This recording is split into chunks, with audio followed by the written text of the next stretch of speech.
starring June Lockhart, Hugh Riley, John Provost as Timmy, and, of course, Lassie. This video is brought to you by Patreon. Patreon! Bacon, bacon, bacon, it's bacon! We've discussed how Cy Schneider, the former head of Nickelodeon, was more likely to sign off on projects if they were tied to some previously successful models of television. Old Disney television, PBS, kid versions of adult skit shows. When Jerry Laybourne took over, things switched to more interesting, experimental, forward-thinking models of television.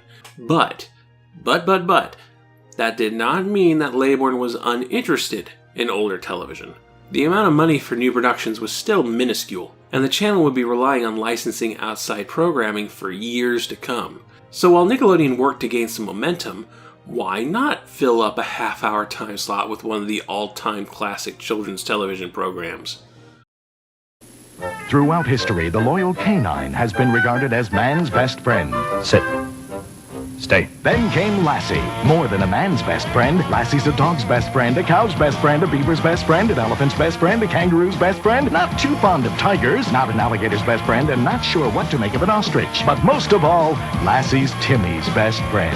Lassie, the dog that changed dog history forever. People just knew a great dog when they saw one. Every day on Nickelodeon.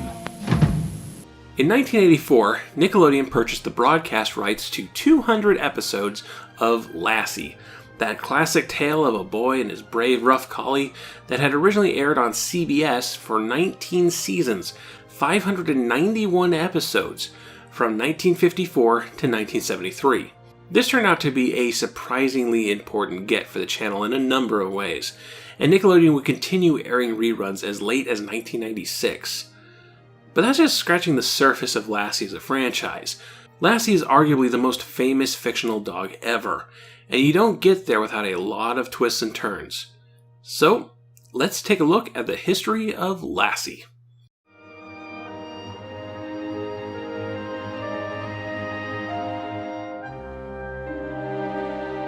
The Rough Collie is one of a handful of breeds of herding dogs originating from Scotland and Wales.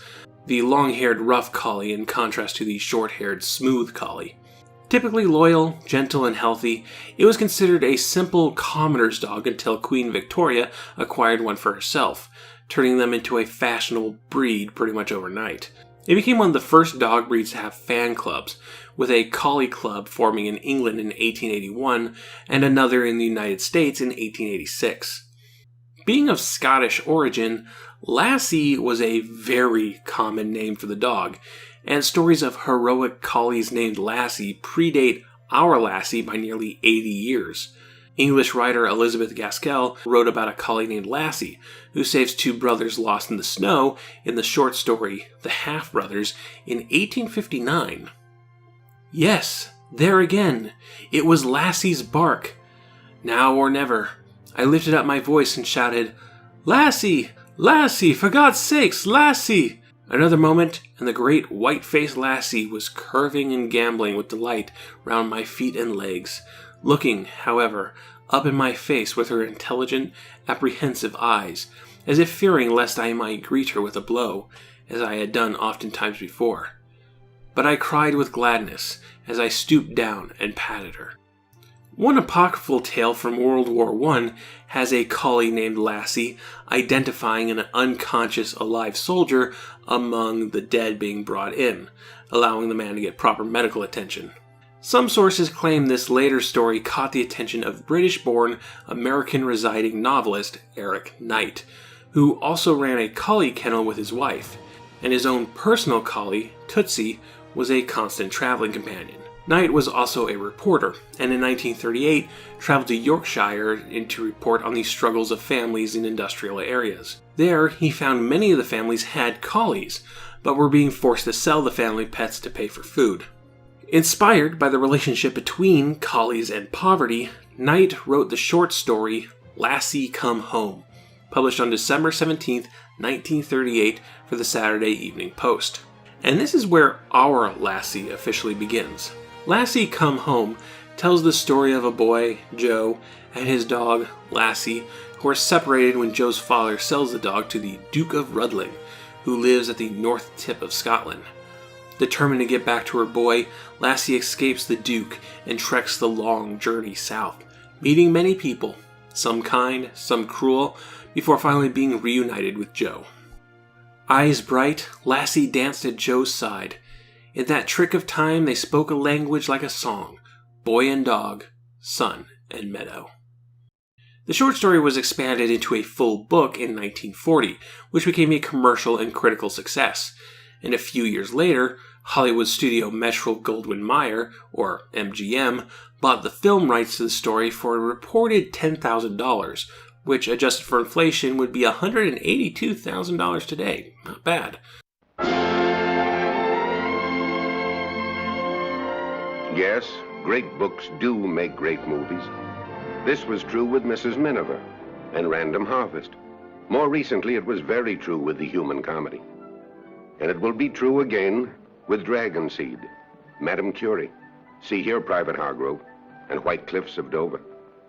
Major Eric Knight wrote many fine stories. One of them you've seen in pictures, this above all.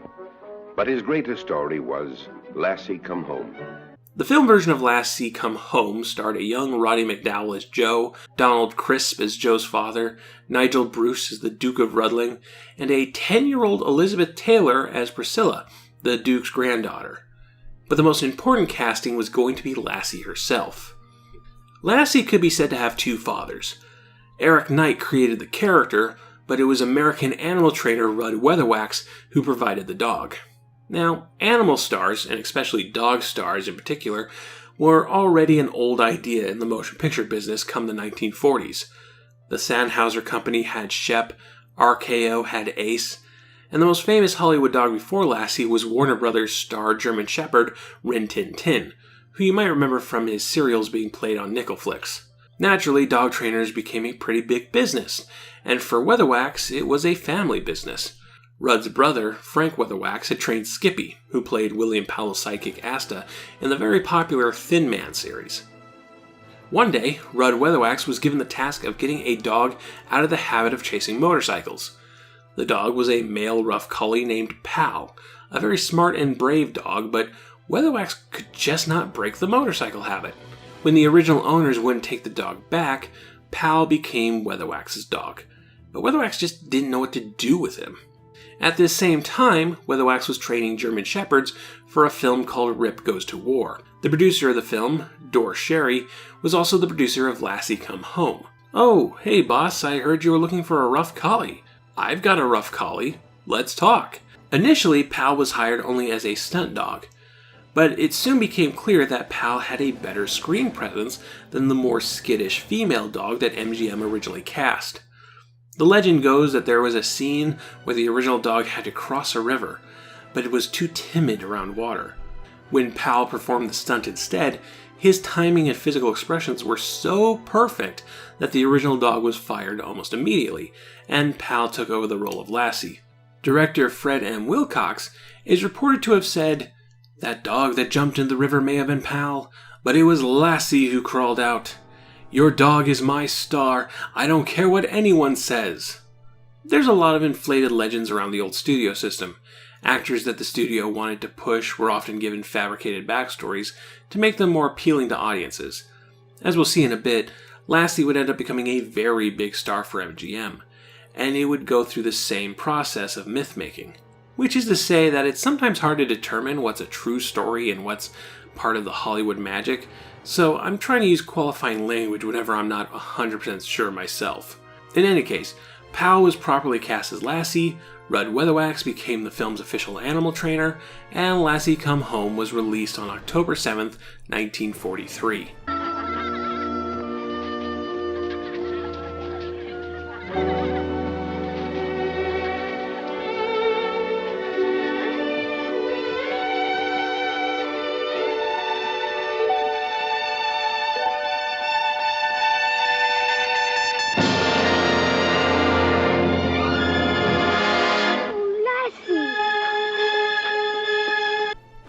Sadly, one person who didn't get to see the premiere was Eric Knight.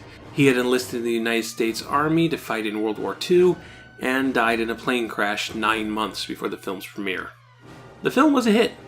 Rave reviews from critics, $4.5 million in the box office over a $600,000 budget, and an Academy Award nomination for Best Cinematography.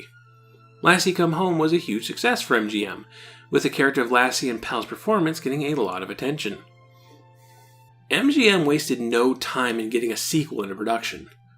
But with the book not having a sequel and no obvious hooks to continue the story, how do you follow up Lassie Come Home? Well, there is a war on. How about Lassie versus the Nazis? We shall see. There are many ways in this world to judge the better man, but I know only one way. The better man is the man who lives.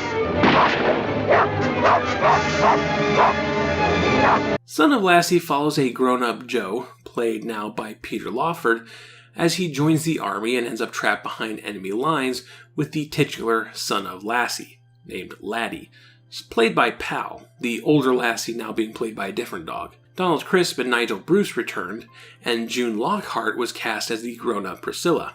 Son of Lassie premiered in April of 1945 to positive but not as glowing reviews and a healthy box office return. But Lassie Mania was well underway. Weatherwax began to tour with Pal, showing off his tricks at hospitals and army bases and community centers.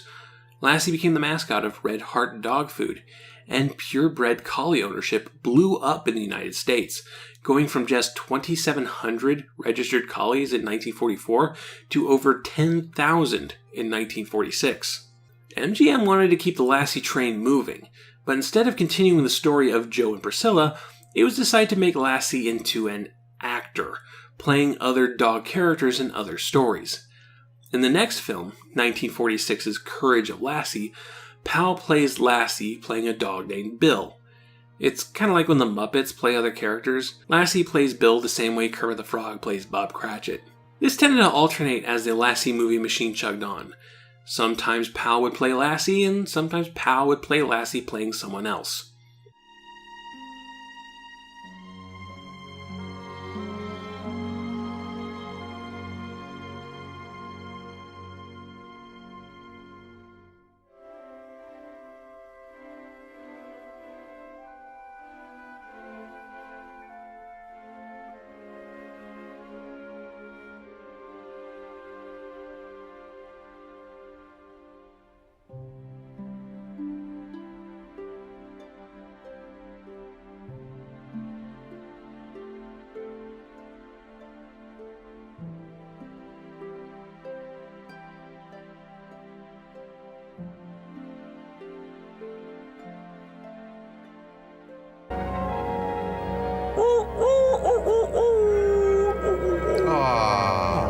Lassie won't let the director photograph her other side, you know. After 7 films over 8 years, the Lassie franchise was showing diminishing critical and box office returns, and MGM decided that the fad was over. No more Lassie movies. The one problem with that was that Rudd Weatherwax had negotiated a really good contract that would earn him thousands of dollars even if he and Pal weren't working. So Weatherwax negotiated a deal with MGM. The studio would be allowed to prematurely end Weatherwax's contract in exchange of Weatherwax owning the Lassie name and trademark, allowing him control to use it in future projects outside of MGM. MGM figured that since Weatherwax didn't have the leverage to make his own feature films, Weatherwax would just be using the Lassie name for live appearances. And so they agreed. And sure, there was money to be made having Pal perform as Lassie for kids at road shows, but Weatherwax had something else in mind. This newfangled invention called television. Jimmy's not around yet, and I can write a letter to my secret love. Dear Lassie, I watch you every week on my 2-inch television screen.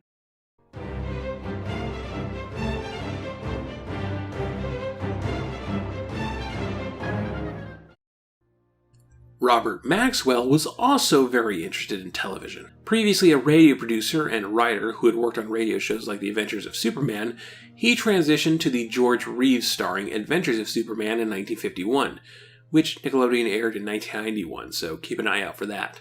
Around this time, Maxwell's then wife and writing partner, Jessica Fielding, had inherited a great deal of money, and Maxwell went, "Hey, I could use my wife's money to fund my own television show. Thanks, honey. I'm not going to credit you at all." I don't know exactly when they divorced, but they super got divorced. Around 1953, Robert Maxwell and Rudd Weatherwax met and got talking about a possible Lassie television show. Ideas began to develop. Let's tap into that boy and his dog aspect that made the original film so popular, but take the story from Victorian Yorkshire to the farmlands of modern Middle America. An old farm set to tap into a Norman Rockwell sense of American nostalgia. The kind of family values television that would define shows like Leave It to Beaver, with a young boy and his dog going on little Mark Twain journeys. Maxwell managed to grab a sponsorship from Campbell's Soup, which would lead to a lot of product placement, and Maxwell and Weatherwax went to work on 2 pilots. The story was that of Jeff Miller and his mother Ellen, who came to Gramps' farm after Jeff's father is killed during military service. When one of their neighbors passes away, Jeff inherits the man's dog, a female rough collie named Lassie. It takes a long time, a whole half-hour episode even, for Lassie to warm up to her new owners, but once she does, Lassie and Jeff are the best of friends. The first pilot, Inheritance, explores this origin story, while the second pilot, The Well, gives us Lassie's most enduring image in pop culture. Someone falls down a well, and Lassie has to go get help. Father! Father! Nothing's happened to Jeff. Look at him. What is it, girl? Is it Jeff? Huh? Something's happened, can't you see? Now, easy, Ellen, easy. Where is Jeff, girl, huh? Where is he?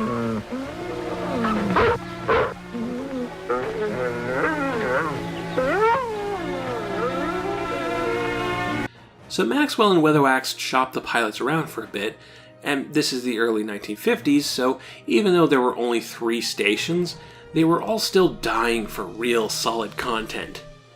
Lassie was ultimately picked up by CBS, and the show went into production, airing its first episode on September 12, 1954. Jeff was played by Tommy Rettig, who had just come off the set of the Dr. Seuss film, The 5,000 Fingers of Dr. T, which Frank Weatherwax was also working on as an animal trainer. Rettig would spend a lot of time at the Weatherwax household to train with the dogs. Tommy was very closely supervised by his mother. As the family's breadwinner, he was never able to see or do much like other kids our age. Whenever he came over to the house, we'd walk down to see my neighbors and smoke a cigarette. For those moments, he could feel like an ordinary kid. Ellen was played by Broadway actor and celebrity game show mainstay Jan Clayton, while Gramps was played by character actor George Cleveland, who actually had a very small role in the third Lassie film, Courage of Lassie. As for Lassie herself, Pal played her for the 2 pilots, but Pal was already 14 years old, and very close to going blind. So for the first of many times, the Lassie torch was passed down to Pal's son, 3-year-old Lassie Jr. Pal went into retirement and passed away in 1958 at the age of 18. Lassie, at least the first 3 seasons of Lassie, was a pretty simple and straightforward show. Many of the episodes involved the Tom Sawyer-style adventures of Jeff and his friend, Porky. I'm hungry. How can you be hungry already? We just got started. I'm always hungry. I wonder what kind of dessert your mom put in the basket. Come on, Porky, we'll never get to the island this way. I just want to see. Yummy chocolate layer cake. Paddle, Porky. Well, your mom sure is a good cook. The 1950s, when you could just give kids your fat nicknames. Man, television was a mistake. Other common episodes of Lassie involved something threatening to take the farm away from Gramps, Jeff encountering and learning things about animals, and various coming-of-age fables where Jeff has to learn responsibility. Oh, so there's a clown episode, because these outdoor adventure shows always have to have a clown episode. I was late because I had to stop and pick my water lily. That's no water lily. Why, it is so. I will show you.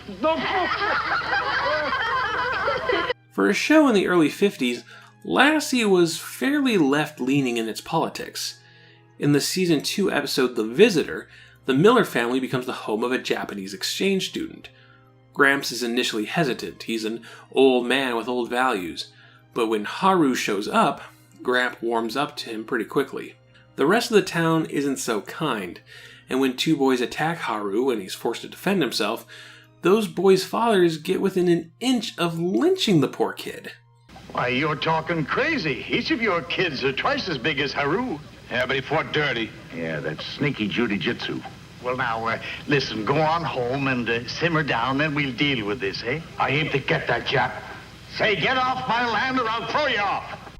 For context, World War II ended just a decade prior, a war that caused so much racism and xenophobia against people of Japanese descent that America incarcerated 120,000 law-abiding Japanese American citizens in concentration camps. While Japan was no longer America's enemy come the 1950s, prejudice against the Japanese remained pretty prevalent until the country's economic expansion meant that we could buy a lot of cool stuff from them. No wonder this circuit failed. It says made in Japan. What do you mean, Doc? All the best stuff is made in Japan. Unbelievable. So having an episode where a bunch of old white Americans work through their racism against the Japanese is a pretty big deal in the early 50s. Though, again, I have to doubly emphasize that this is a case of good for its time. The character of Haru is drenched in stereotypes, and a lot of the episode has, wow, the Japanese sure are weird jokes. What's all the rest of this stuff? Cherry blossom tea, stewed fish eggs, pickled chrysanthemum petals, dried eel,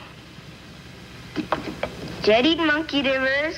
Monkey livers?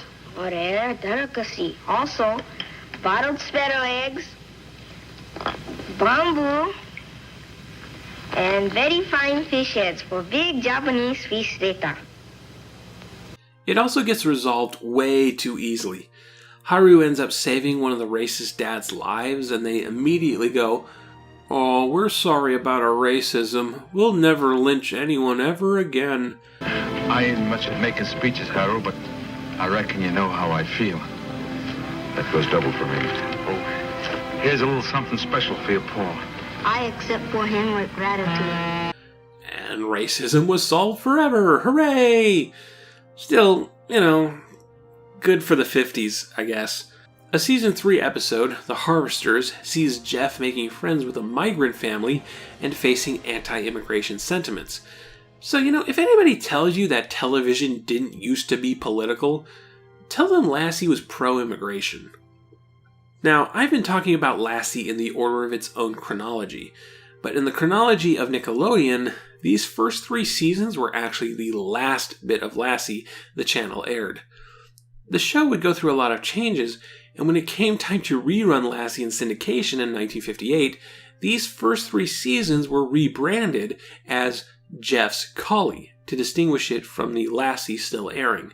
In September of 1991, Nickelodeon would air Jeff's Collie as a separate program from Lassie, even though it totally is in continuity with Lassie. It's the same set, the same dog, it's the same show. You know her courage. You know her loyalty.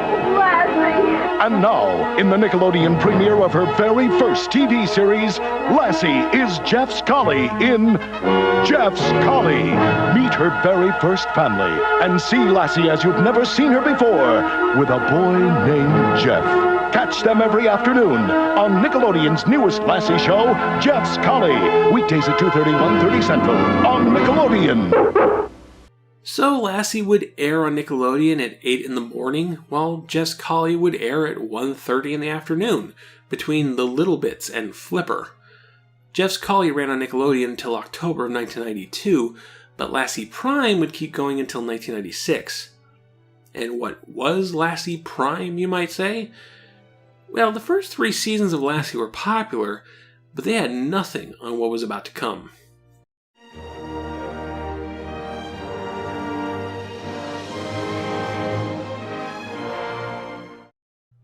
A lot of stuff happened during Lassie's third season. Behind the camera, Robert Maxwell was already looking to move on, or perhaps just have another big payday, because he had bought the rights of Lassie from Rudd Weatherwax for $2,000, and he would end up selling those rights a few years later for $3.25 million. And the man Maxwell sold the rights to was Jack Rather, oil man, former Marine, film producer, and buddies with Ronald Reagan. Rather had inherited his fortune and was known to spend it pretty freely on new projects. In the case of Lassie, he bought it in part to have a project for his wife, actress Benita Granville, to work on as a creative role. Granville would step in as the series producer and even occasional director. This wasn't the first television show Rather bought. A few years prior, he had purchased the complete rights to The Lone Ranger, which will become important in a moment. Robert Maxwell stayed on for another year as executive producer to help with the transition. And what a transition it was. Multiple actors wanted out of the show. Tommy Reddig was going through puberty and wanted to get out of acting, spend his high school years as a normal kid. Also, being a child actor super sucked in the 1950s, and Reddig wouldn't end up receiving any residuals from Lassie. Jan Clayton also wanted out.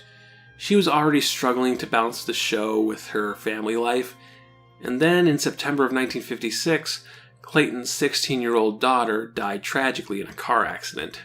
It was decided that Season 4 would be a transitionary season, introducing a bunch of new characters to take care of Lassie and gradually write out Jeff, Ellen, and Gramps. The first episode of Season 4, The Runaway, has the Miller family discover a little orphan runaway named Timmy hiding out in their barn. Little Timmy's been living with his aunt and uncle, but they are just too old to be raising a kid, so Ellen offers to care for him for a while. Timmy was played by 7-year-old John Provost, who had been acting since the age of 2. Timmy, are you all right? Just tired. Well, that's good. I got good news for you anyhow. You're going to stay with us all summer. I am? Mom fixed it up. Gee. The original plan was to introduce me and complete the transition in 3 consecutive episodes.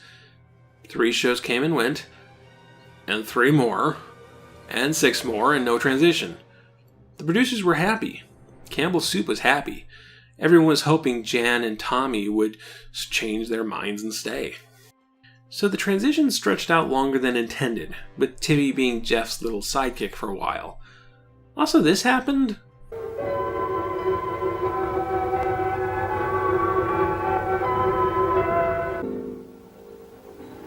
No, I'm really not supposed to be doing this. It's really Sagittarius' job. He's the archer, but he didn't show up. Probably took his galaxy to the Big Dipper. That's a joke, son. Yeah, I don't know. But whatever plans the production settled on for this transition, it was suddenly shelved when George Cleveland died unexpectedly of a heart attack on July 15th, 1957. Whatever they had planned, they ended up having to pull the trigger a lot earlier than anticipated. Season 4, Episode 13, Transition, opens with Gramps' memorial service, and Jeff and Ellen wondering what they're going to do now. Ellen looks into officially adopting Timmy, but those darn 1950s won't stand by no single mother, and the show insists that a young boy should have both parents around the house. And a woman running a farm by herself? Forget about it. That's man's work. We're moving to the city, Jeff. I know exactly how you feel, but we have to be honest with ourselves. The child welfare people are right. Now, Timmy belongs in a home where there's a mother and a father. The farm is bought, and Timmy is adopted by Paul and Ruth Martin, played by John Shepard and Cloris Leachman, respectively.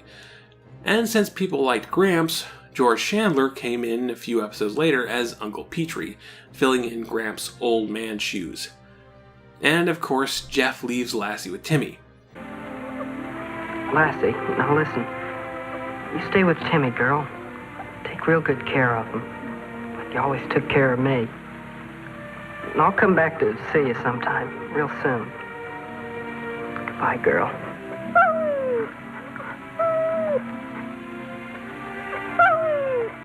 The Timmy era officially begins here, but it's not quite finalized. Leachman wasn't remotely satisfied with the production. She felt introducing Uncle Petrie took away from what little screen time she had, and she hated being stuck in this very stereotypical housewife role. When I realized that all I'd be doing was baking cookies for 7 years, I was out of there. Yeah, you go, Leachman. Don't worry, she found plenty of work afterwards. So after season 4, Leachman left the production, and the role of Ruth Martin would have to be recast. And if you want to know how much Lassie, under Rather's leadership, bought into this patriarchal father-knows-best moralizing, this meant that John Shepard also had to be recast. After all, if he was seen married to another woman, it might make audiences think that Paul divorced and got remarried. Sure, it's still the same character, just recast, but it's better to throw everybody out than to have a few people misunderstand and think Paul found somebody else.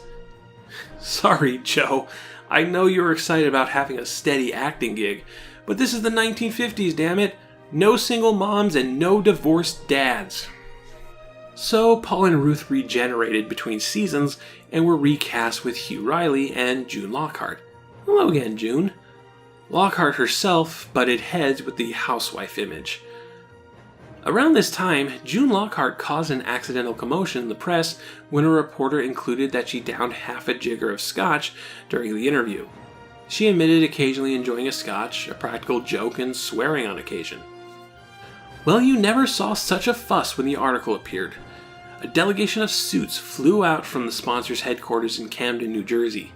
I had to attend a meeting with 9 men at which this breach of image of Lassie's mother was deplored. June agreed never again to do anything in public that would go against Ruth Martin's image. No drinking, no smoking, no cleavage, no controversial stands for as long as she was on the show. So with a new family in place, this is really when Lassie became Lassie Prime. This is the era that the show was at its most popular, the era pop culture would reference and parody, the era from which Nickelodeon bought their initial 200 episodes. So what made it so different from the Jeff era? I mean, again, same set, same dog, most of the same character dynamics, just a father thrown into the mix.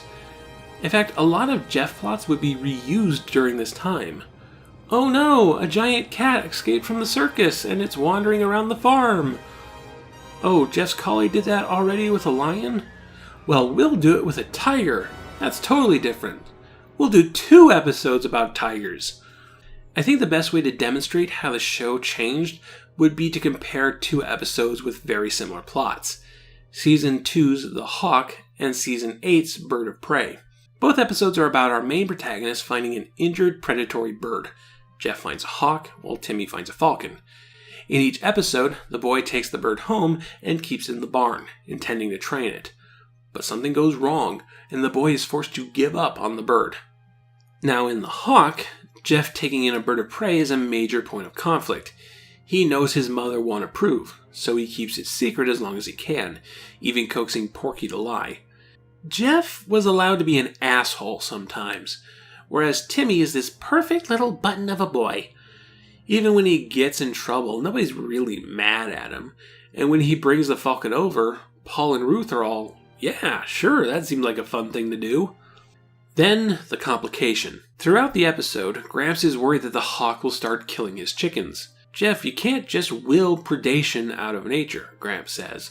And it turns out that Gramps is 100% right, and the hawk starts killing the chickens. Since no television show would show us an animal killing another animal, we don't actually see the kills. And for a second, I thought this was going to be a case of like a fox actually getting into the barn, and it would be up to Lassie to clear the hawk's name, but no, the hawk is totally killing those chickens. This is a story about how nature isn't this pretty, idyllic thing, and how we shouldn't try to control nature in this way. A hard lesson for anyone who's brought in a wild animal into the house. In the other episode, Timmy's amateur falconry goes off without a hitch. He gets that wild falcon trained good. No, Timmy's complication is paperwork. It turns out you need a permit to house a falcon, and little boys can't get permits. Jeff has to give up the hawk because of the laws of nature. Timmy has to give up his falcon on a technicality. Then the resolution. Jeff tries to drive the hawk off, but it keeps coming back. It knows where it can get some easy meals. That hawk is gonna have to die. Jeff insists he does it, and ends up feeding the hawk poisoned meat. It's a very sad, Old Yeller kind of ending. Jeff learns a hard lesson about nature and grows up a little bit, while Lassie's there to provide comfort.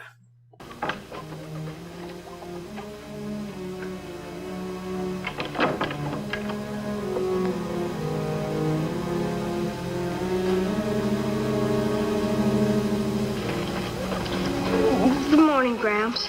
Good morning, son. It's all right now, Mom. So what does Timmy do with his falcon? Let's give it to the Air Force Academy. Their mascot is a falcon, and we could go on a tour while we're there, Lassie.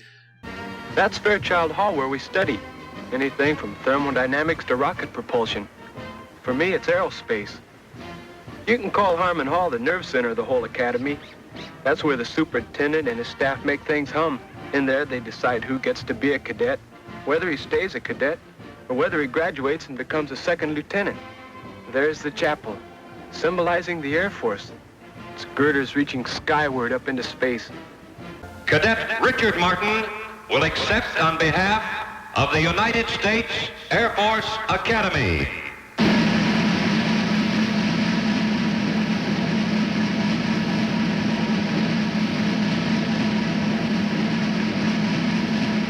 Pass in review.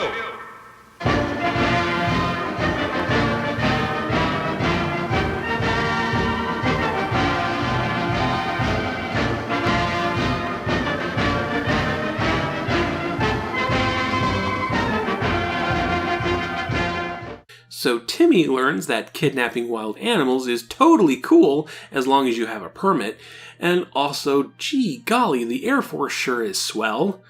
There's a decent amount of military presence in the Timmy years. Junior GIs sees the Army conducting war games in a neighboring farm. The Space Traveler has Timmy discover an experimental Army rocket that's being used to test the effects of space radiation on hamsters. The Patriot has Timmy training a German Shepherd to be an Army guard dog. Paul himself is a former war pilot. It's perhaps not exceptional for its time, but this kind of pro-military patriotism wasn't much of a thing in the Jeff years. In fact, my favorite episode of Lassie is Season 1's Blind Soldier, which, while not being anti-military by any stretch, still acknowledges the complexities and tragedies of war. Desperate parents ask Jeff and Ellen if they can borrow Lassie to comfort their son, who was blinded during the Korean War. This brings up Jeff's father, who was also a war pilot, but was, killed. My son lost his eyesight fighting for his country. Mrs. Miller, I don't think you quite understand what that means.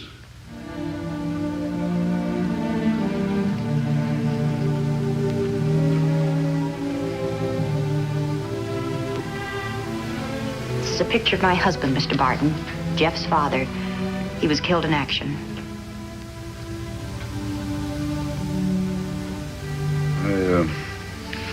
I'm sorry we bothered you.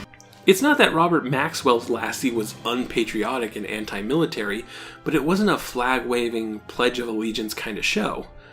On the other side of things, while Jack Rather's Lassie didn't flip the script and say the Japanese were bad actually, it was certainly more conservative in its politics. On top of strong family units and the armed forces are cool, Timmy also engaged in a lot of community programs. He was a Cub Scout, a junior firefighter. He raised money for UNICEF.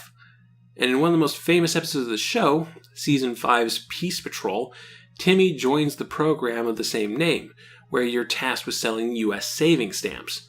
And if your school sells enough stamps, you just might get a visit from Jack Rather's other property, the Lone Ranger.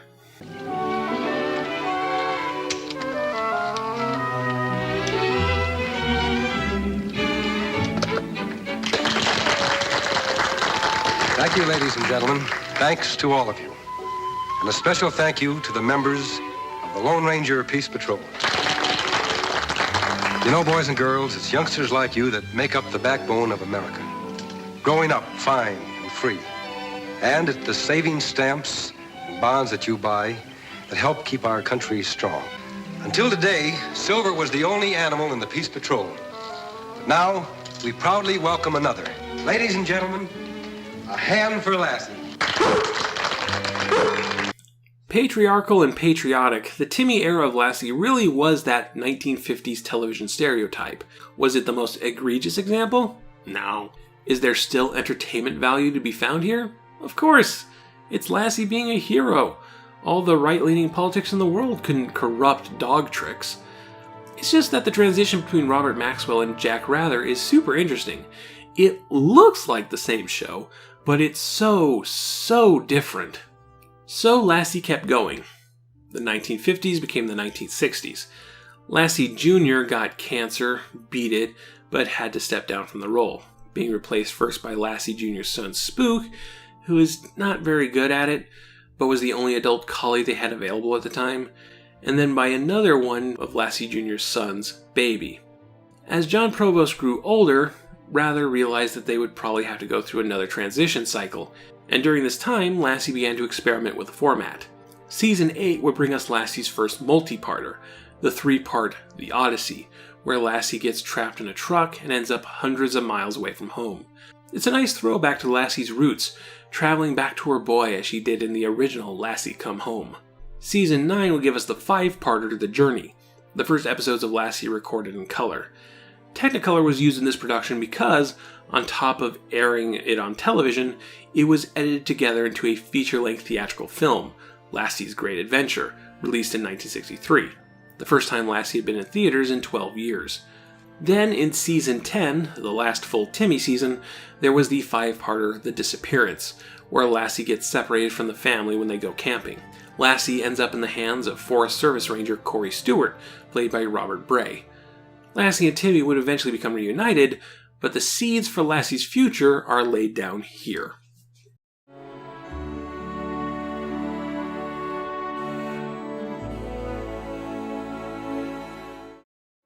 With John Provost aging out of the role as Timmy, the production had to decide how they wanted to continue. They could trade in for a new kid, but demographic studies were coming in that suggested that A, more adults than children were watching Lassie by this point, probably due in part to the fact that Lassie's original audience was now entering adulthood, and B, children weren't relating as much to the child characters of the show as you might think. They were more interested in the fun dog adventures than whatever Timmy was doing. So why not move the show off the farm? And why not ditch the kid angle altogether? During the 60s, Jack Rather had been working some deals with the U.S. Forest Service and the Department of the Interior, who wanted to use Lassie in anti-litter campaigns. When it was decided to move Lassie off the farm, Rather was given an unprecedented deal. Make the show about the Forest Service, and you can shoot in pretty much any national park, no strings attached. Hey, the Corey Stewart character got a positive reception. What if he ends up with Lassie, and Lassie's in a national park now? Season 11 opens with the 3-parter, The Wayfarers, where Paul gets a job in Australia, helping exploit its natural resources for capitalism. You studied about Australia in school, didn't you? Seems to me I remember a map I helped you with. It's still on Miss Hazlitt's wall. Well, then you know how big it is. Why, it's almost as large as our own country. But, Timmy, there's a lot of land there that's never been used because, well, there aren't enough people to do the job. You know, Australia could be one of the large food sources of the world, Timmy. But it takes people with a lot of technical know-how. And that's where I come in. However, for the family to move to Australia, Lassie would have to go on a 6-month quarantine, and Timmy knows that that would just kill her emotionally. So Timmy decides to give Lassie up. Bye, Lassie. You mind Mr. Cully?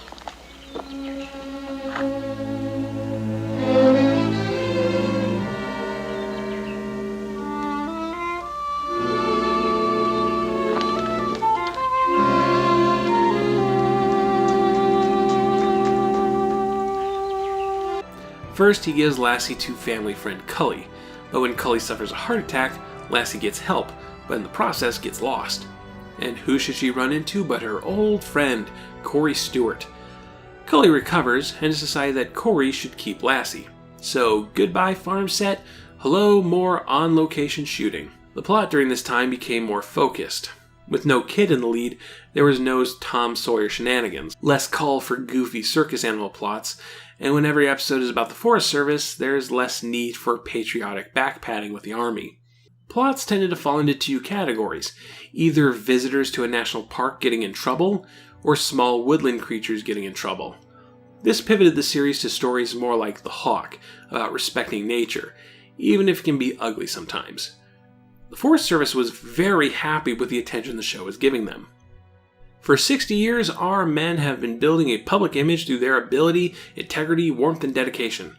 You have managed to capture and build upon that image with more skill and enthusiasm than we could hope for. We are proud of the job you're doing. Season 12 had Lassie go to color full-time, and Season 13 gave us the most ambitious of the Lassie multi-parters, the 7-part Lassie the Voyager. As per usual with multi-parters, Lassie gets lost and goes on a cross-country trip from Virginia to New Orleans, running into a bunch of colorful characters, all the while Corey being just one step behind her. Hey, you want to see a riverboat captain with a monkey? Here's a riverboat captain with a monkey.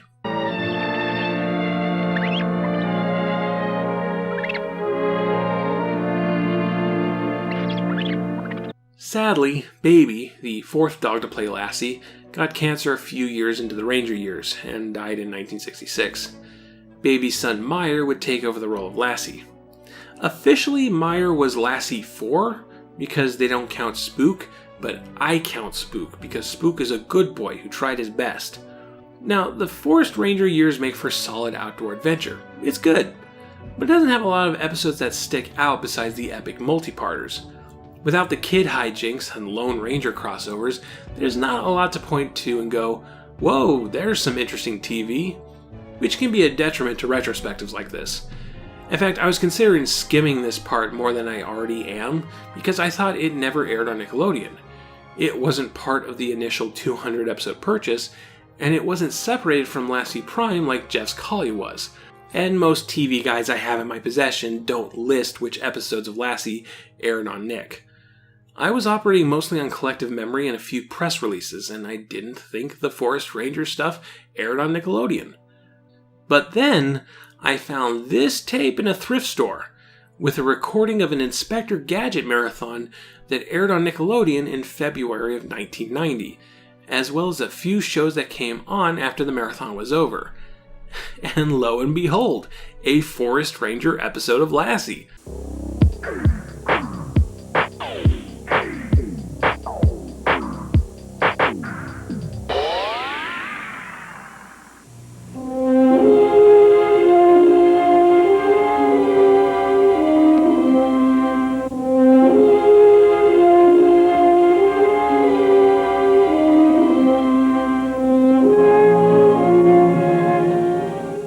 So at some point, Nickelodeon went back to the Rather Corporation and purchased more episodes. Maybe at the same time they purchased Jeff Collie. I personally remember plenty of Timmy episodes, but don't recall a single Forest Ranger episode. Getting back to the show, things weren't going so smooth behind the scenes. On top of Baby's death, the production was struggling with Robert Bray's alcoholism. The delays he was creating on set were becoming too disruptive, and Bray ended up having to leave the show. Of course, to protect Lassie's image, nothing about Bray's alcoholism was leaked to the press. The reason Jack Rather gave to the press was that Bray was too old for the role. He was barely 50. Corey Stewart was written out of the show at the beginning of season 15, wounded in a forest fire during the two-parter The Holocaust. I would have picked a different name. To replace Corey, we have two younger Forest Service Rangers, Bob Erickson, played by Jack DeMave, and Scott Turner, played by Jed Allen. Outside of these cast changes, it was pretty much business as usual. Scenic shots of government-owned land, and a bunch of small animals and tourists for Lassie to save. Ratings at the time weren't low, per se, but they certainly weren't near the peaks of the Timmy years. And CBS decided to finally end Lassie in 1971. However, sometimes cancellation doesn't mean off the air.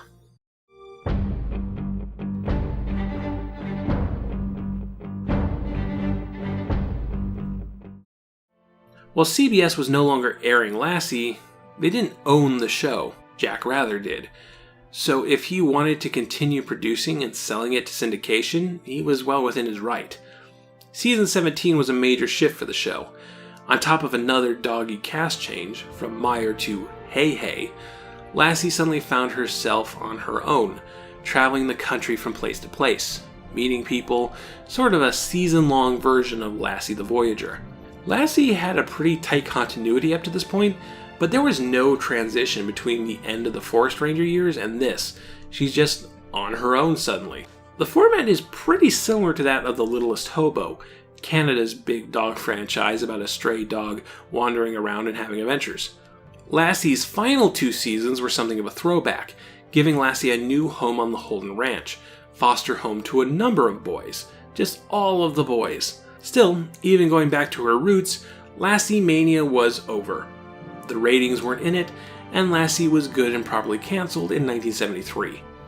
19 seasons, 591 episodes, and 6 dogs playing the title role. I'm obviously skipping over a lot of details here, because unless there's some tiny little broadcast corner I haven't accounted for, I'm like 95% sure these last 3 seasons never aired on Nickelodeon. If I'm wrong, I'll fix in an addendum, but for now, this video is long enough, so let's move on.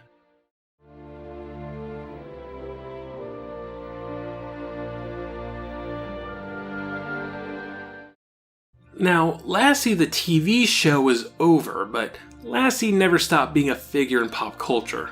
Decades of syndication kept her on television, and other projects would bear the Lassie name. In 1973, there was a 1-season animated series called Lassie's Rescue Rangers, and in 1978, a new independent Lassie film starring James Stewart was released, The Magic of Lassie. Jack Rather made another attempt at the Lassie TV show that same year, but nobody would buy it, so it was edited and aired as a television movie called Lassie, A New Beginning. 1983 would see the passings of both Jan Clayton and Robert Bray, and in 1984, the passing of Jack Rather. One of the last things Rather would do? Officiate the sale of 200 episodes of Lassie to Nickelodeon. Hello? Have you heard about Lassie? What's that? Now she's on weekends at 9:30, 8:30 Central. Tell Timmy. I'll give him the message. Only on Nickelodeon. While Nickelodeon was introducing Timmy and his best friend Lassie to a whole new generations of kids, the Lassie story continued. Lassie's longtime trainer, Rudd Weatherwax, passed away in 1985. Rudd's son, Robert Weatherwax, would take over the family business. In 1989, a sequel series, titled The New Lassie, premiered on first-run syndication, with John Provost returning as a now-adult Timmy Martin, with June Lockhart and Tommy Reddig making guest appearances as Ruth and Jeff. The show would last for 2 seasons, ending in 1992. In 1994, another film, simply titled Lassie, was distributed by Paramount Pictures. And in 1996, at the tail end of Lassie's Nickelodeon broadcast, Tommy Reddig died of a heart attack at the tragically young age of 54.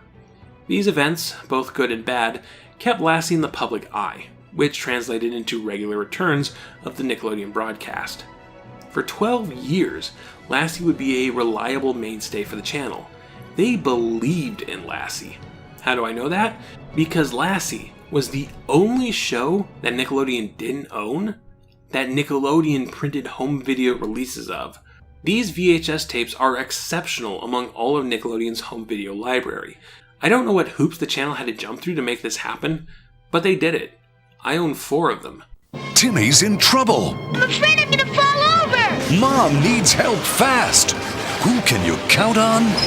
The neighbors? Hello? They're not heroes. The mounted police? There's nothing we can do but turn back. No, when you're in trouble, the one to call is... Lassie, here, girl! Lassie to the rescue. 2 thrilling episodes of the courageous collie at her most heroic. Available for the first time from Nickelodeon Home Video. Go get Paul, Lassie! More than a dog, more than a friend. Lassie's a hero. Lassie to the rescue. Fetch your copy today. Atta girl. But besides being reliable, besides getting good ratings, besides helping keep the Lassie franchise alive, why were the Nickelodeon reruns so important at this time, in 1984, at the transition between Cy Schneider and Jerry Laybourne? One thing Nickelodeon has struggled with from the start was getting the attention of the new baby boomer parents, the people who are actually buying the cable packages. Lassie proved to be a major victory in that, with Nickelodeon getting letters from excited parents wanting to share this show with their own children. At the same time, the Arts and Entertainment Network, the channel that came on after Nickelodeon went off the air, was planning on moving at the beginning of 1985, and Jerry Laybourne was tasked with finding something to fill that spot. The concern was, how do we do something that won't turn off our kid audience, yet something that will bring in an adult audience, because we know that we need a different economic base for the night. We know there aren't very many kids up in the middle of the night.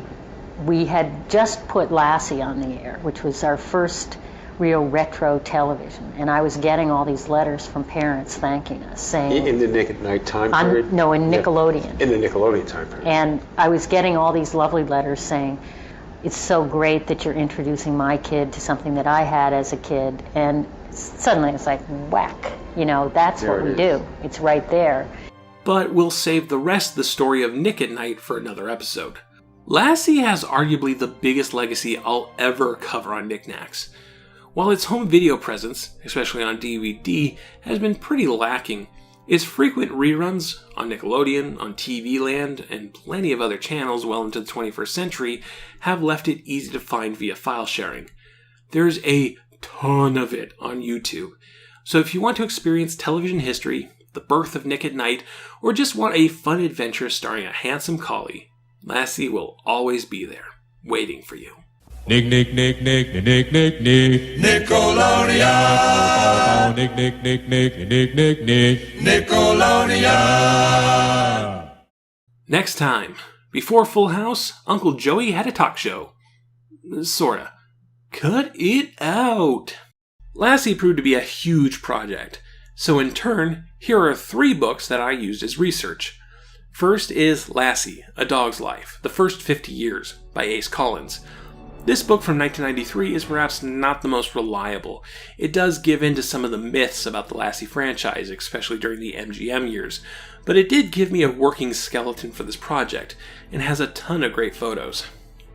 Next is Timmy's in the Well, the John Provost story, by John Provost and Laurie Jacobson.